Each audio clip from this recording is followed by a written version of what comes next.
This week, we're going to be talking about how forcing positivity actually bends reality against you. This is something that I don't see a lot of people talking about, but this is something that I personally have lived and I'm living through again right now. I've seen my clients live through it. I've seen over 200 people inside my community live through it. And it's something that people need to speak about more. Trying to be high vibe all the time, trying to be at the highest level of your consciousness as you possibly can at all times, and being ashamed of yourself, beating yourself up when you don't feel good is what's actually slowing you down. You have to allow periods of your life where you don't feel good. And those periods are just as valid as the periods of your life where you feel amazing. And if there's one trap that I see people fall into, it's when they get a bit down, when they get a bit anxious, when they get frustrated or angry or insecure or fearful, they start freaking out, they start beating themselves up, and they start forcing themselves to be high vibe again, to be positive again. And all that does is keep you actually out of alignment. It keeps you from clearing these negative emotions from your energy, and it keeps you from being able to move out of darkness and into light. Positive and negative emotions come up, and that's okay. It's how you deal with them that matters. And it's good timing for me to talk about this today because I've not been having a very high vibe week, and I felt the tendency to force myself into positivity. And then I thought, no, I know better. And then I thought, let me actually be really honest with YouTube. I've not been high vibe this week. I've been stressed. I've been low energy. I've been feeling kind of angry and frustrated because I've had so much going on. I've not been in my routine. I've not been in my flow. So I needed to share this with you guys because there's this kind of false perception that you're just going to arrive at like the super high frequency and you're going to stay there. No, as long as you continue to grow, and especially if you're like an aware person and you're tuned into yourself and your intuition, you are going to have times where you have negative emotions come up because those negative emotions are here to point you to a block that you haven't cleared, or they're here to point you to somewhere in your life that you're misaligned. So your emotions are messengers. The negative ones are often the best messengers you'll ever get. So it's really important that you learn how to navigate these things when they come up. How does forcing positive emotions bend reality against you? Okay, this is what most of us do. This is the trap that most of us fall into. We feel good for a little while, and then we start to feel not so good. And then what we do is we resist. We resist the negative emotion. We resist the anger, whatever it is coming up. And then what you resist persists. So the reason this bends reality against you, let's take an example to make this easy to understand. Let's say you want to start posting content on social media because you want to launch a jewelry brand, okay? So you want to start talking about your jewelry brand. This is a weird example. You want to start talking about your jewelry brand on Instagram or something, and you want to start wearing them, but you have a fear of being seen. Let's say, for example, you've been working on your beliefs around being seen. You've been working on the mental level to wire in this new understanding of being seen online, being rejected, being accepted, everything like that. Maybe you've even mentally gone back to your trauma where you were rejected and you've thought you've logically worked through this. Let's say you're trying to bend reality in your favor. You're trying to launch this jewelry brand. You're trying to grow this thing to $10,000 per month. And that's what you want. You've started doing it. You've maybe put your first post out and all of a sudden you feel really bad. All of a sudden you feel extremely anxious. All of a sudden you're procrastinating. You feel really insecure. You're sabotaging. You're distracted and you just feel terrible. And so what you do in that moment is you start resisting all these feelings. You get your journal out. You start trying to rewrite your affirmations. You start trying to shift your focus, but that doesn't work. You still feel bad, right? So there's a distinction here. Sometimes we can just be in a habit of looking at the negative, of complaining, of dwelling, of doubting. And sometimes it's as easy as shifting your perspective to the positive and putting your focus on a new neural pathway in your mind and looking at things from a different light. So in those instances where it's kind of a surface level perception error or a perception misalignment that you're having, in those instances, you can just shift your focus. And if you keep shifting your focus, that'll do it for you. So sometimes, maybe just reading something new or listening to something different, listening to an identity rehearsal script or doing a visualization or writing an affirmation or something, or a gratitude list. Sometimes those things can help you when you're just on the surface looking at things in a way that's making you feel bad. Sometimes that works. But what I'm talking about here is when that stuff doesn't fucking work. And sometimes it doesn't work because what's going on is deeper than what you're able to think about on the mental level. And that's because it's coming from your body. It's an emotional block. So you're not going to be able to affirm your way out of it. And I want to let you off the hook for that. So maybe you sat down and you said, I am a powerful CEO. I have 100,000 followers on my Instagram page. My jewelry business is doing amazing. And you're writing all these things down and you still feel the same. You still feel the same. Maybe you feel differently for like a second, but then you go back to your baseline of feeling stressed, anxious, insecure, etc. And so you keep trying to force positivity. You keep trying to force positivity. Why this is bending reality against you is because this whole time that you're pushing back against these negative emotions and you're trying to force them to change, they stay trapped inside you. You're not letting them process. You are not letting the energy, because what an emotion is, it's just energy in motion. Okay, it's just energy passing through you. So you have an experience stored inside you. It's stored in your body. It's stored in your mind and your belief system. You have an experience stored inside you and there's energy passing through it. So what you're doing is you keep fighting this from happening. You keep fighting that this is going on with you. You're not letting that energy cycle of that emotion, you're not letting it finish. So it stays inside you. And what happens then is, this is a component of you. This makes up part of your energetic frequency. And so you remain with this insecurity, with this anger, with this resentment, whatever it is, that stays trapped within you. So that stays a part of your frequency. And so you stay in the reality which is resonant with that part of you. That's why reality is not going to bend to you when you're trying to force positivity. Because you're not allowing your negativity to clear out of you when you're trying to force against it. It is so important that you don't resist your negative emotions or your uncomfortable or your uglier emotions, whatever it is that's coming up.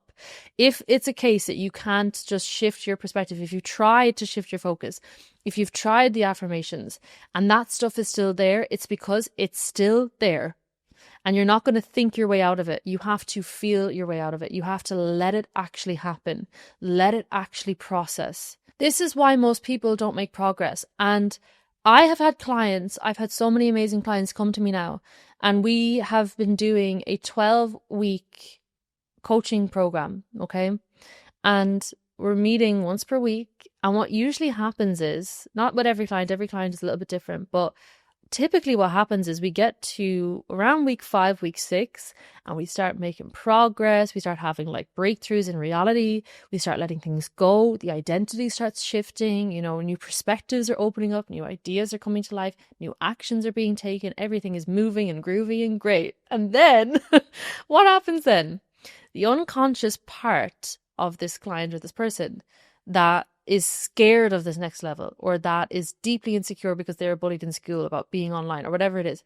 These old fears and triggers and wounds start coming up because the old identity is threatened. So what happens then around week 8, week 9, week 10, all of a sudden the client feels like, oh, I'm really insecure. I feel like my old self. I feel like how I felt when I was a teenager. I haven't felt as bad in so long. It's not you. It's a part of you that's coming up to be cleared. Every single person without fail, including myself, even to this day, I have like a moment where I go, oh, why is this happening? Why is this coming up? Why do I feel so bad? I don't want to feel like this. Everybody freaks out when this happens. If you could just stop resisting and stop freaking out, you would be free. If you could accept that this is a part of the human experience, if you could accept that so long as you continue to grow, you're going to have this stuff come to the surface, you would be able to move through it and you would be able to grow so much faster. So what I'm saying is, any person that has gone on a path of transformation and has significantly transformed their lives, They had to transform themselves, which means they had to let go of a lot of parts of themselves, of a lot of emotional blocks and wounds, and of a lot of things that have been stored inside them. And if something is stored inside you with pain, with painful emotions, when it comes up and comes out, it's going to come out with the same painful emotions that it was stored with. And you need to be okay with that, or it's going to stay inside you. It's going to stay there. And so you've got two options here. You can keep resisting and forcing positivity, but you'll stay trapped in cycles of this thing coming up over and over and over again in different ways, different patterns, different limitations in your life. Or you can have the courage to accept that sometimes you don't feel so good. Sometimes you're angry. Sometimes you're sad. Sometimes you're disappointed. Sometimes you're insecure. And that's okay. That's how you start rising above it. That's how you actually let these energies inside you finish the cycle, finish processing, and leave your body. So every time you resist an emotion, I want you to think about this. This is what you're doing. Hold on, let me get a prop. We'll think of it because I feel like water is a good analogy for an emotion because it's like energy in motion. So think of this bottle of water like this is your negative emotion. Let's say you're having a lot of anxiety coming up. Anxiety comes up. Every time you resist it and you run away and you try to drink it away, you try to scroll it away, you try to shop it away, you try to affirmation it away, you try to whatever it is away. You're basically, even just judging it is you resisting it. Even just saying, why do I feel like this is you resisting it. You're basically taking this bottle of water and you're going, that's you. This is you. When you resist your negative emotions, you're going, yeah, I'll keep you. Stay inside me. That's fine. So I want you to remember that. The reason I'm giving you a visual is because I want you to remember that's exactly what you're doing every time you resist. Every single time. So if we go back to our example of the girl, I say her name is Linda with the jewelry business, she somehow justifies her anxiety away. Maybe she starts taking Xanax. Maybe she starts binge scrolling on social media. Maybe she goes out and parties or whatever else. So she starts running from her anxiety because she just doesn't want to face that it's there. And maybe she goes into like overconfidence, or maybe she gets a little bit cocky as a mask to actually how fearful she is about posting on social media. Maybe she starts posting all sorts of weird stuff on social media and it's not really aligned with her because she's just trying to run away from this feeling that she has and cover up the fact that she feels insecure and anxious about posting on social media. So what happens basically when you're resisting, you can see from this example, you're holding this anxiety inside you. This is not you. This is just an emotion, an energy that is stored within your body because of a past experience that you had.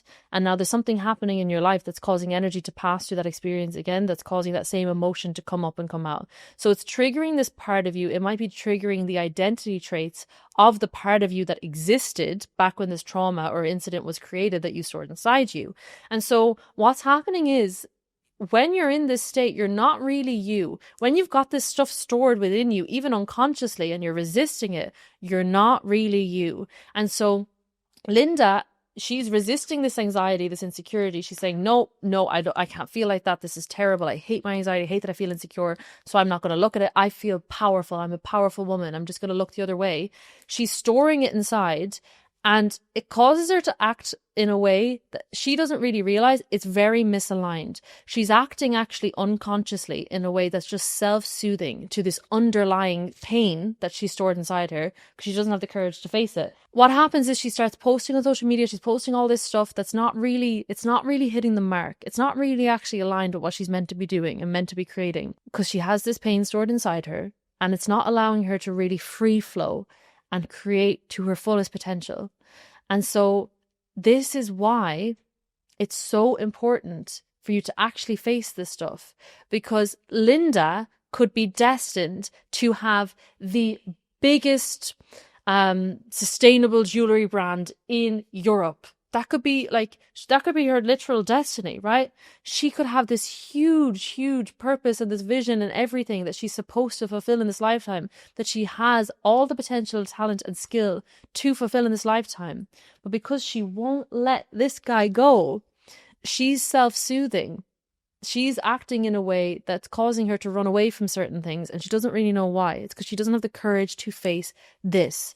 So she can't see certain strategies that she could take in her business. She can't see certain insights, certain ideas, all of this stuff that's going to enable her to be her most powerful, to actually be her most aligned self. She can't see that stuff because she's not facing the emotion stored inside her that's causing her to act in a way that is misaligned. So Linda's just going to keep playing small.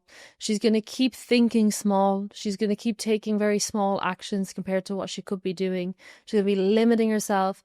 And that's going to keep coming back up. That anxiety, that insecurity is going to keep getting triggered by things because it's still within her. Every time she gets a kind of negative, or not even negative, but maybe just some constructive feedback in comments or customer reviews, she goes into a spiral, and it causes her to sabotage, and it causes her to have to go and run away and hide and not work for a week, and she wants to shut down the whole business. It causes all of these problems. Why? Because she never just faced it when it came up the first time. It just keeps coming up again and again and again. So you see, in this instance, her trying to force positivity is bending reality against her, because she's not letting the negativity come out so she can be free of that frequency and free of that trigger, and then free to actually live up to her potential. So an analogy that's really helpful with this, if you're resonating with this and you've gone on a self-development, self-growth, spiritual journey, and you've noticed, hey, I started feeling better, and I started doing all these practices, and I started living, a more aligned life and being more regimented with who I was hanging around, what I was speaking, what I was thinking, I started meditating, etc., etc. But for a while I felt better, and then loads of this dark stuff started coming up, loads of these difficult emotions started coming up. Perfect. You're doing it right. Why? Because the spiritual path is a path of purification. Okay? So all the pain, all the illusions, all the things that are not really you that are stored inside, when you start becoming aligned, when you start becoming aware, all this stuff starts coming up and coming out to the surface. So it's like if you take a glass of water and it has all this soil at the bottom. All that soil is all your trauma, all your darkness, all these illusions, these things that don't actually align with you. That soil is all stored at the bottom of the surface. If you're stagnant, if you're never moving in your consciousness or your awareness, that stuff stays at the bottom of the glass. But when you start actually shifting your consciousness, when you start actually becoming more aware, becoming more tuned to yourself, it's like you turn the tap on and the water starts pouring in, and all the dirt then can come up to the surface. Why? To be cleared out. So the spiritual path is a path of purification. Please remember that. When the negative stuff is coming up, you are not crazy. You're not doing it wrong. This is supposed to happen. I hope this lands on the algorithm, on the YouTube feed of whoever needs to hear this, because I wish somebody told me this sooner. It would have saved me so much heartache. I wish more people spoke about this. That is such an important part of the path. That stuff needs to be cleared out of your system so that you can become free. If you think of all the enlightened masters, they were just beings who were free of these emotional wounds and blocks and illusions. They allowed themselves to go through all the dark. They allowed themselves to feel all of that stuff, and then they were able to rise above it. Even if we look at the Hermetic principles, the principle of rhythm states that the measure of the pendulum swing to the right equates the measure of the pendulum swing to the left. So essentially, a person who has the capacity to experience and withstand a lot of darkness, they have the capacity to experience and withstand a lot of light as well. So the more you can embrace your darkness and your pain, you're basically going to be able to go into these emotions, and you're going to be able to liberate, because an emotion is just energy in motion. You're going to be able to transmute and liberate all that energy that was tied up in this more negative emotion. And you're going to be able to harness that for yourself. If you never allow yourself to just accept what's happening, and you don't allow yourself to actually process it, that energy is going to stay tied up in that block, in that wound forever. You're never going to be able to liberate it. So this is why it gets darkest before the dawn. This is why when you have a really down period, like The biggest ruts that I've been in, you guys, I've been known to be in a rut. I have been in the worst ruts ever. But after every single rut that I've been in, there's been a massive breakthrough or a massive shift. It's like a springboard. Why? Because all of that energy that was trapped in negative emotion became liberated at last, and I was able to harness it, and the pendulum swung back out from the darkness into the light. And I was free of this block, of this wound that had been unconsciously holding me back for my whole life. And by the way, I feel the need to mention this. Whatever's coming up for you right now, if there's something coming up for you that you're resisting, it's exactly what needs to come up. Don't ask me how. I don't know how. But when you set a goal to go down a certain path, the path never looks like how you think it's going to look like. You will be sent down a path that'll be highs and lows. And you just think, oh, I want the jewelry business. Oh, I want $10,000 per month. I want to be a boss. I want to be this. You think, okay, yeah, I'm going to take these actions. I'm going to get there. No. Wrong. You are going to probably get triggered along the way so that the very stuff that's within you that doesn't resonate with that reality can come to the surface so you can finally clear it. Whatever struggle you go through on the path to your goal, trust that it is exactly what needs to come up. It's a very intelligently designed challenge, struggle, path, whatever you want to call it. It's exactly what needs to come up. Because it's exactly what you need to release, because it's exactly the thing that's blocking you from getting to the level that you want to go to. This is why you need to accept what's happening and accept what's coming up. It's coming up to say, hey, you've said you want to go over here. This doesn't resonate with you going over there. So you have to let it clear. Every emotion carries particular information. It's telling you of a block, right? So it's like there's a gate up. You're saying, I want to go over there. This emotion is saying, hey, you have this thing still trapped inside you. So you need to let this process. You need to let it release.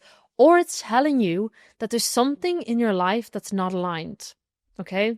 And so your emotions are messengers. You've got to start listening to them. So here's what to do. Instead of forcing positivity, what can you do when negative emotions come up? This is a great question. And it's a difficult one to answer, but I'm going to do my best. From what I've learned and what I've personally experienced, what I'm kind of even experiencing this week. What can you do when negative emotions are coming up? When you feel like hell, when you feel hopeless? You can remember everything that I just said, okay? So try to get a bigger picture on the go somehow. Somehow zoom out as much as you can. Because when we're in the throes of feeling fear-based emotions, negative emotions, what happens is our perception gets really, really narrow and we start to forget the big picture. So click on this video, come and watch this, remind yourself every single time you get into a rut or get into this phase, okay, this is happening for a reason. This is coming up for a reason. These emotions, they're showing me something, okay? I'm either releasing something or something's not aligned. So I'm going to stop resisting. Just remind yourself that this is part of your path and it's a really, really valid part of your path. That's step 1, okay? Step 2, you've got to get out of the way and stop resisting. What's the opposite of resisting? Accepting. When you feel like shit, say, it is okay that I feel like shit today. It's okay that I've been anxious for 2 weeks. It's okay that my affirmations aren't working. This is telling me that this is something that's deeper than a simple perspective shift. And it's okay that I'm feeling this. That is step 2. It's so important, okay? So widen your focus, realize, okay, there's probably something bigger going on here. I'm not going to hone in and catastrophize. And then step 2, it is okay. I accept that this is coming up. I accept that I'm angry. I accept that I'm disappointed. I accept that I'm anxious. Whatever it is, accept it fully. And don't come in my comments going, oh, but if I accept it, then I'm going to stay feeling this way forever and I'm going to do well. No. Accepting it allows you to actually observe it. And then you can start to actually understand it. And then you can start to actually release it. Resisting it just keeps it there. It's not dwelling. It's not going into and becoming the emotion either. So step 3 is actually, okay, once you accept it, you don't become it. You don't completely dwell in it. You just observe it without judgment. So try your best when you feel the emotion coming up. Here's how you observe. 1, super powerful, effective way to start observing these emotions instead of becoming them or resisting them is notice where you feel it in your body. Maybe it's like a pit in the bottom of your stomach. Maybe it's tightness in your chest. Wherever it is, just notice, okay, I accept that this is coming up. Okay, I see the big picture. There's something coming up here. That's fine. I accept that this is coming up. Okay, where is it? It's in my chest. Okay, what does it feel like? It feels like an ache. Or maybe it feels like a sharp pain. Or maybe it just feels like tension. Okay, and how big is the area? Maybe it's just on the right-hand side. Maybe it's in your lower back. Maybe it's in your upper back, sorry. Maybe it feels just like it's moving around a little bit. Maybe it's the whole area. Just notice it. And then you want to start to name it. So what actually is it? Okay, it's stress. Go deeper than that. What is it? It's anxiety. What actually is it? It's fear. Oh, okay. What am I afraid of? Now you're starting to really loosen that up. Okay, so what you were resisting before, it was just there. Now you're starting to unravel and unwind it because you're observing it with compassion. By the way, I have a shadow work meditation in my community that does this with you. And it's so good and it's so powerful. So if you want a meditation to help you through this process, you can find the link for the community below. But I've spoken about this numerous times on this channel. The other thing you can do is you can imagine you're pulling this emotion or this energy out of your body and you're just sitting with it. And you're just having so much acceptance and compassion for whatever this is, and you're just observing it. And what you can do is you can let this part of you speak and vent and rant and say everything it needs to say. And then you can say to this part of you, I understand you. I'm so sorry I've been pushing you away. I love you. I'm here for you. You make total sense. I'm not going to leave you alone. That can be very, very, very healing, and it can really help this part of you to process and integrate and start releasing these emotions. The moment you go back into rationalizing it and judging it is the moment you trap it again and it freezes again within you, okay? So you stay in the observer, you stay just compassionately observing what's going on, letting it unfold, letting it process, no matter how weird or ugly or whatever it is that's coming up. And really important, you let yourself feel the emotions. You have to allow your body to purge this thing, to complete this energetic cycle. And then once it's done, you get all that energy back. And then you can this is transmutation. You can transmute that energy and put it towards something else because it's been liberated. So that's one overarching way, right? Just observe. In the moment when it comes up, notice where it is in your body. Relax and observe. Relax and observe. This is something you can train yourself to do, okay? When you're in a meeting and you notice you get tense, you start to close, just observe. When you're in traffic and you notice you're starting to shout at the driver in front of you, just observe, right? Get curious. Start just watching yourself. You can go deeper and you can journal and do like shadow work journaling. You can do something like that shadow work meditation that I just explained to you. But in general, anything that you can do to observe yourself compassionately will start to release this for you. Sometimes, and this is a disclaimer, sometimes you have some kind of karmic knot or some kind of generational something or other that you need, it's on your shoulders for some reason to release this thing. Sometimes you need to sit with something for a while, okay?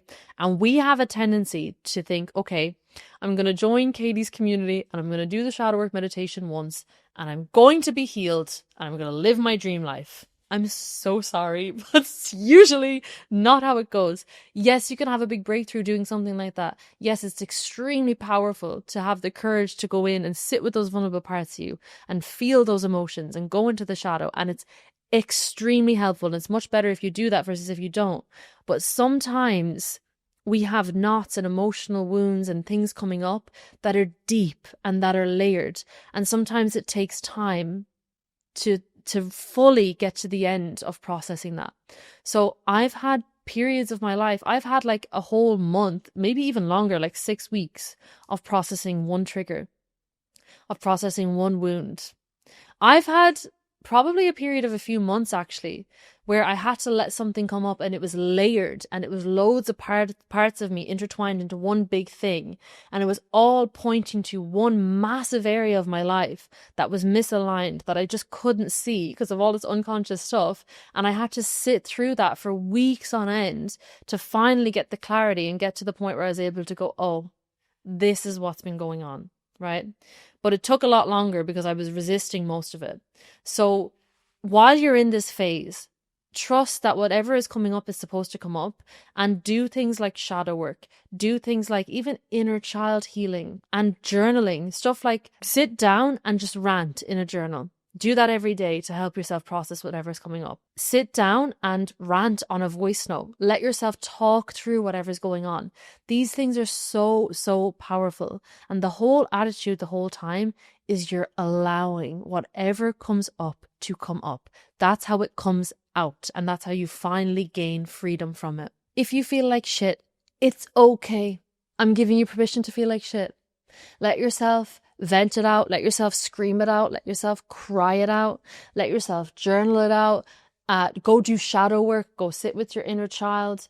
And whatever you do, don't run from it, because that's how you stay trapped from it. I promise you, those of you who have the courage to invite your inner demons to the table and sit with them and allow them to be there, you're going to be the ones who become free from them, and you're going to be the ones who do incredible, amazing things in this life. That is how you reach your fullest potential in this life. And honestly, if you're somebody who you came here to have a really grand life and you came here to break a lot of patterns and to be this like really amazing, incredible, powerful person, sometimes your rite of passage is going through this stuff, but trust that it's happening for a reason. Going through this stuff is making you stronger than most people. Going through this stuff is allowing you into a life that most people will never have. So respect your path and respect whatever is coming up for you. And know that you are not alone in it. If you've been watching so many videos on how to be, positive and how to live your dream life, and you feel like nobody's addressed this, then I hope this at least has made you feel less crazy and made you feel like you're not wrong for the stuff that's coming up for you, because you're not. Usually it's the shame around feeling bad or your judgment towards yourself about feeling bad that's making you feel so bad. But feeling bad, feeling hopeless, feeling despair is often like the very portal to your best self, to your most empowered self. So it's okay that you're feeling these things. All right, guys, that's all for this video. I hope it helped. I will see you all in the next one.